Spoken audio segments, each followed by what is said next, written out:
Good morning. It's Thursday, the 13th of June, and here is the daily astrology, which is a mixture really of tuition and cosmology and astronomy and some bits and pieces about planets and things like that. I don't know what I'm going to say actually until I open the chart, so I can't tell you what's coming. But I can tell you this. So tomorrow, Friday, I'll be recording the second video in the series, The Easy Way to Learn Astrology. Now, that video series is to support this book, The Easy Way to Learn Astrology, but it's specifically the astrology around reading a birth chart. For a birth chart, we do a different astrology to the astrology we do for transiting planets or everyday astrology, which is what I do on these videos. On these videos, for transiting astrology, we need to use planets. For a birth chart, we don't, would you believe? If you just understand the houses and the zodiac signs, you can give a perfectly good reading in astrology for a birth chart, but not for transiting astrology because the houses aren't important in transiting astrology. Okay, so video tomorrow, look out for it. It will go onto this Facebook page, The Easy Way to Learn Astrology, and on my YouTube video channel, but it will be in the folder for The Easy Way to Learn Astrology. So you've got two separate folders now. You've got daily astrology and you've got weekly videos for The Easy Way to Learn Astrology. And really you're getting two different astrologies. So if you think you can cope with that, then fine, dig in, tuck in. But if you're going to get confused, then just stick to this one first, and then afterwards you can learn all the rest of it. Okay. Okay, so I made a chart up earlier, and I guess the time has come for us to share it and have a look what's going on. I guess the moon is still in Virgo. Let's have a look. There we go. Okay, here it is. Yeah, the moon's in Virgo. There we go. So the moon is conjunct Juno. Interesting. So now, Juno, Venus. There are very few people who understand the difference between Juno and Venus. And I think the best way to describe it is in the I'm very fond of saying that we have a world of one and a world of two. So I categorize things sometimes in the world of one and the world of two. I think it makes a big difference to us. So if we're in a world of two, then we have a partner, somebody that we blend with, somebody that is a big influence in our lives, usually a sexual or romantic partner. In the world of one, then we are looking at ourselves, we are reflecting on ourselves, we are working with our self-improvement, with our self-awareness and our confidence, all of these things. It's the world of one. Now, we can understand and have a foot in both worlds, actually. We can be in a world of two and we can be in a world of one from time to time as well. Now, the world of one requires the planet Venus. And that is because Venus gives us self-worth and is a protector in many ways.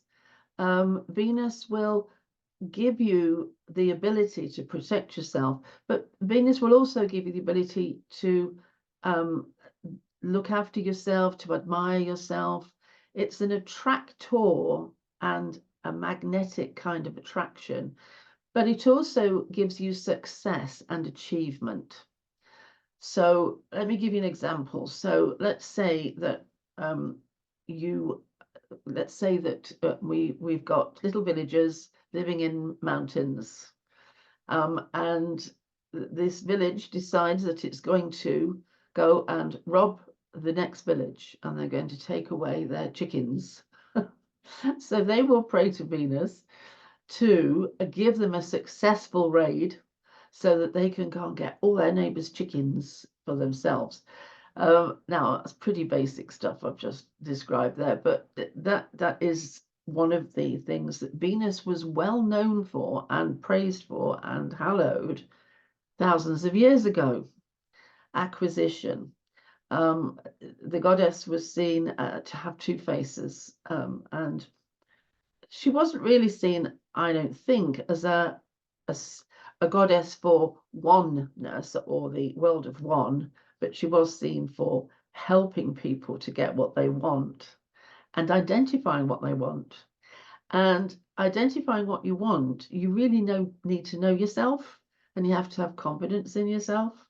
And so the world of one requires a Venus, a place where you identify what your needs are and want to have them, gather them, acquire them. Okay, and Juno is a planet that is the world of two. She gives us an acute awareness of the need for a significant other if we don't have one. If we have one, she gives us an acute awareness of that significant other. Now, when I say acute awareness, please bear in mind that there are two sides to the coin of each planet. So the significant awareness can be in great loss and sadness. The significant awareness can also be in great lust and passion. It's a significant awareness. Okay. So just going back to this moon Juno conjunction, the moon is still conjunct because it's within 1 degree, but only just. So for the last 2 hours before this video, the moon was conjunct Juno. Okay. The world of two.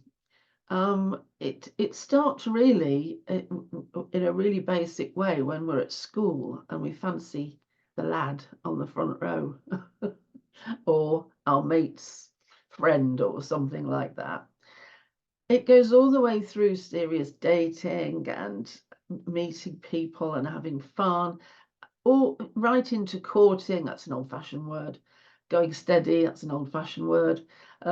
Getting engaged, getting married, having children, and eventual divorce, as a lot of people seem to do.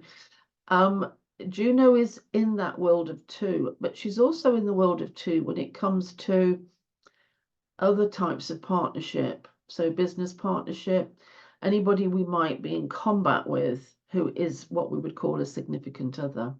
She's mainly romantic, I have to say, but if somebody doesn't have a romantic partner or somebody that is their obvious world of two, then you can find, for instance, that their dog or their cat, most beloved of creatures, is their partner, as the chart seems to show when you look at it.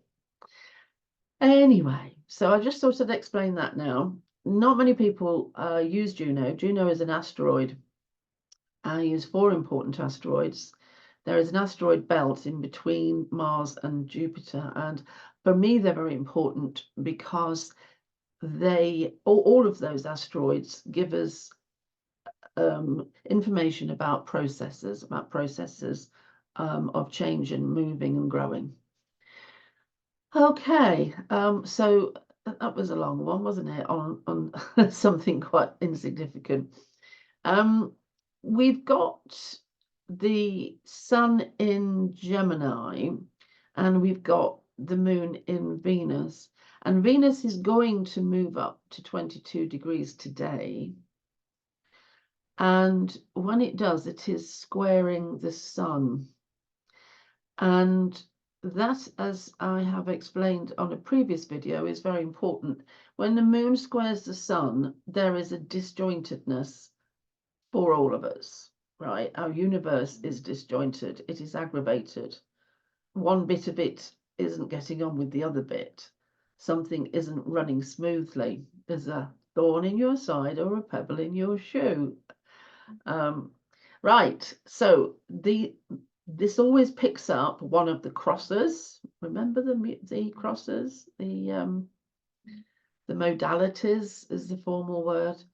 Okay, so we're picking up the mutable cross here because we've got Gemini and Virgo.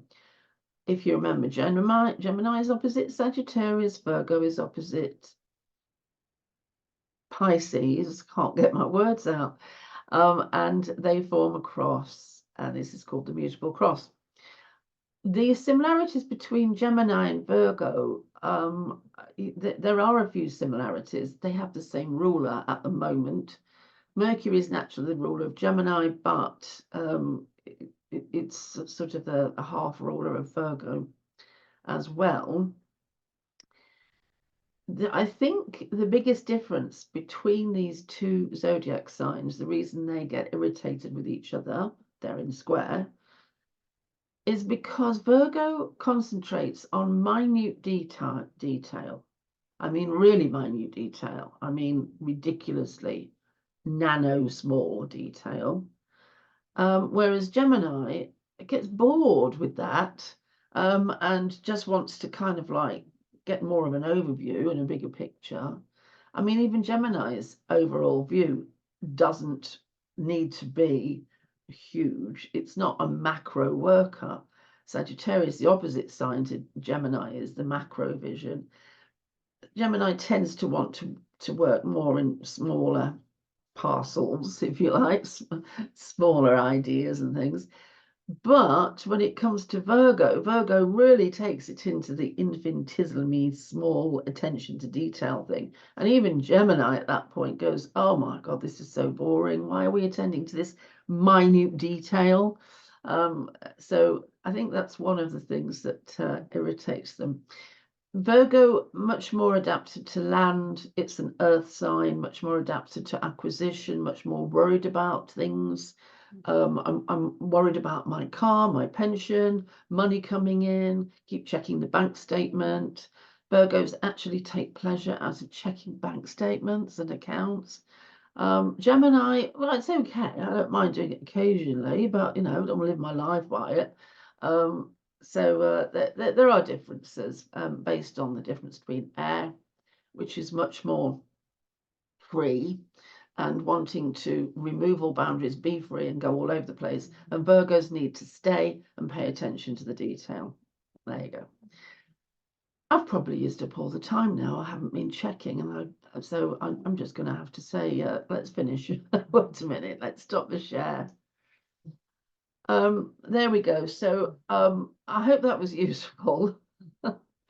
And there is another daily astrology video tomorrow, and then there isn't one till Monday because I don't work weekends. But as I say, look out for the two. I love to get your comments, thank you, and shares. I'm so grateful for the shares. And you know, when you do share, it's funny. We do pick up one or two people. I can always tell when somebody shared because there's an extra couple of people getting pulled in. And they seem to really enjoy this stuff. And so the comments come that, oh, wow, this is amazing. So I think it's nice to share, although I always feel, but I always feel as if I share, I always feel, oh God, people are going to like think, you know, I'm pushing this under their nose. But maybe when we share this sort of stuff, if we share it and, you know, we have friends who are into astrology, they might find it interesting, who knows. Anyway, it's one way to get a few more people on board if we need them. Do we need them? Probably not anyway, but I'll shut up. Right, I'm going now and I'm going to see you tomorrow, and thank you very much for listening, and I had great fun doing that, and I hope you did too. Okay then, so I'm going to say bye.